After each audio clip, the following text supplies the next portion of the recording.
Hello. So, aralin natin yung MD1, Machine Design 1 problems. Yan, yung first question ay, a solid steel circular beam, 70 millimeter in diameter. So, 70 millimeter daw in diameter. Ito. With a torsional capacity of 600,000 Newton millimeter is to be replaced by a hollow shaft with only 2/3 of its torsional strength. So papalitan daw yung existing na shaft ng hollow. Hollow means may butas sa gitna. Okay? Compute the wall thickness if the inside diameter is 1/2 of the outside diameter. So ayan, 1/2 daw lang ng inside diameter. Ng outside diameter. Yung inside diameter. Okay? So, ayan.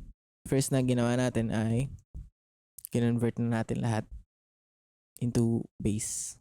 Okay? Yung 70 millimeter, ginawa na nating 0.07 meters.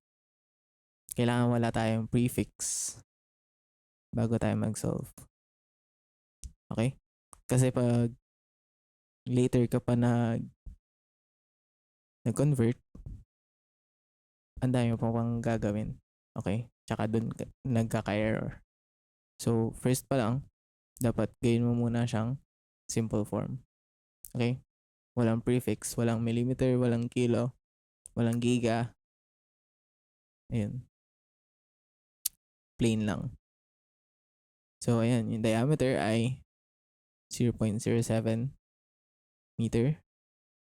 Tapos, yung torsional capacity ng solid is 600 Newton meter. Yung sa hollow naman, 2/3 lang daw siya ng solid. So, gawin natin yung hollow. Solve natin. 2/3 ng 600 Newton meter. Okay? So, anong sagot?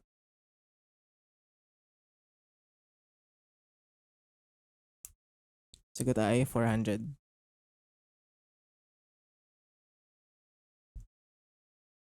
Ayan.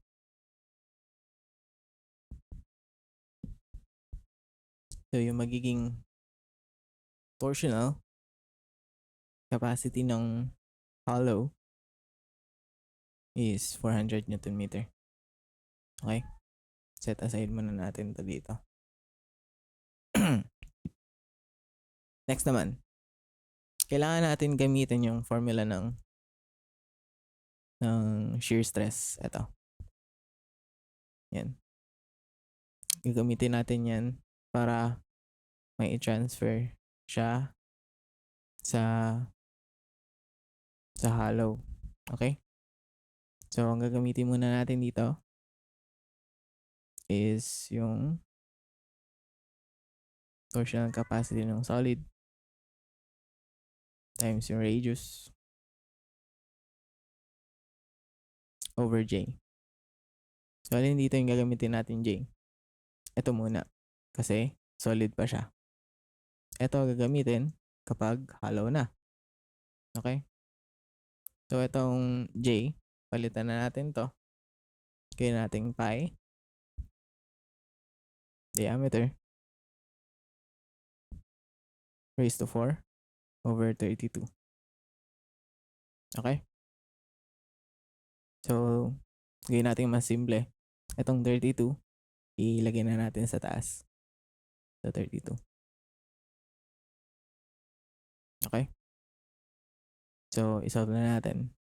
Yung R, gagawin na nating diameter. Diameter over 2. So, ano ba yung diameter natin? Ito. 0.07. So, 0.07 divide 2 ay 0.035. Okay?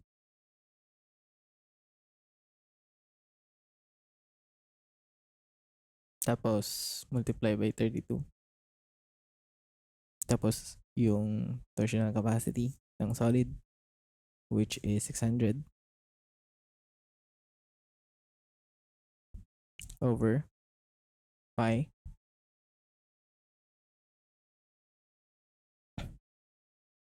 times diameter, 0.07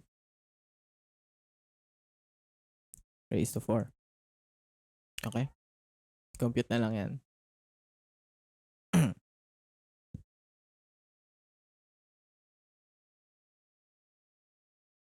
600 times 0.035, 32 pi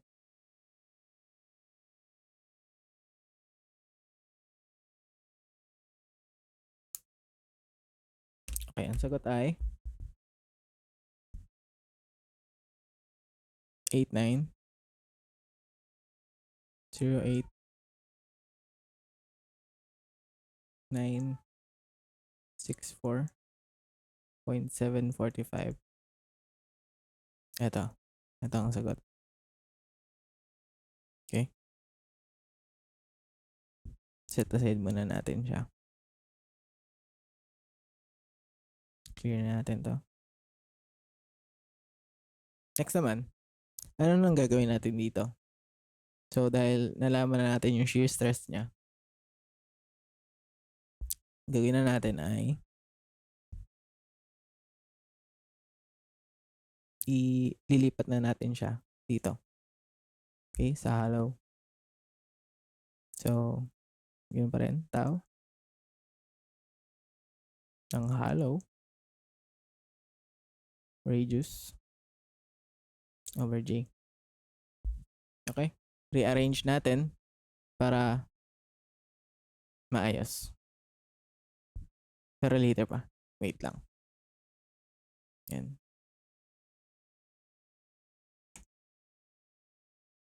So, ito. Itong R magiging diameter na outside. Okay? Yung J magiging pi over 32 multiplied by outer diameter minus inner diameter. Okay? So, etong D, i-stay natin ganyan yan. Pero itong inner na diameter, gawin natin siyang palitan natin siya ng ganito. So, dahil sabi dito ay yung D daw ay 1/2 lang ng bigger diameter. Ito yung equivalent niya. So, ito. Palit natin dito. Okay? Ayan.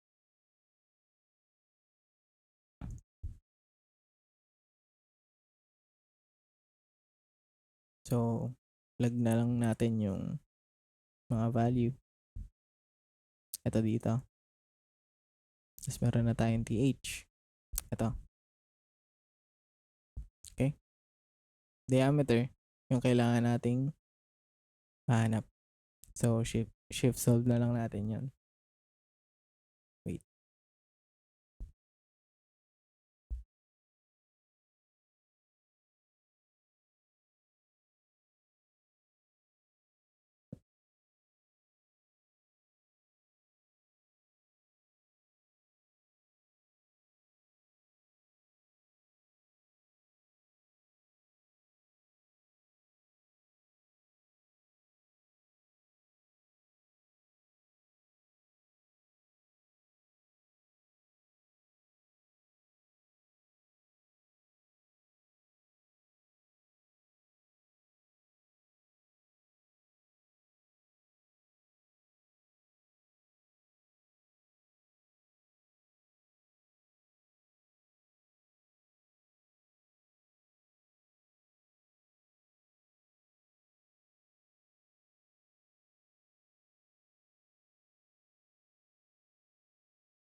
So, ang sagot sa outer diameter ay 0.115293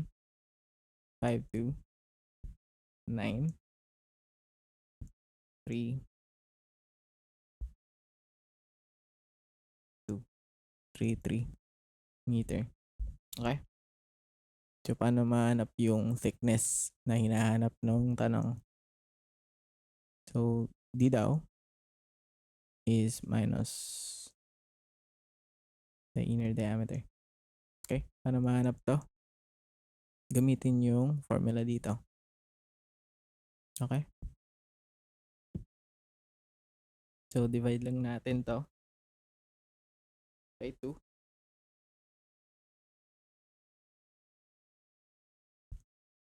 Okay? Ay, mali. T equals D minus D over 2.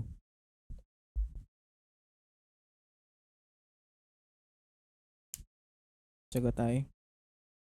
0.05764666165 meter. Convert na lang natin into siguro inches. Okay? Kasi sobrang laki niyan.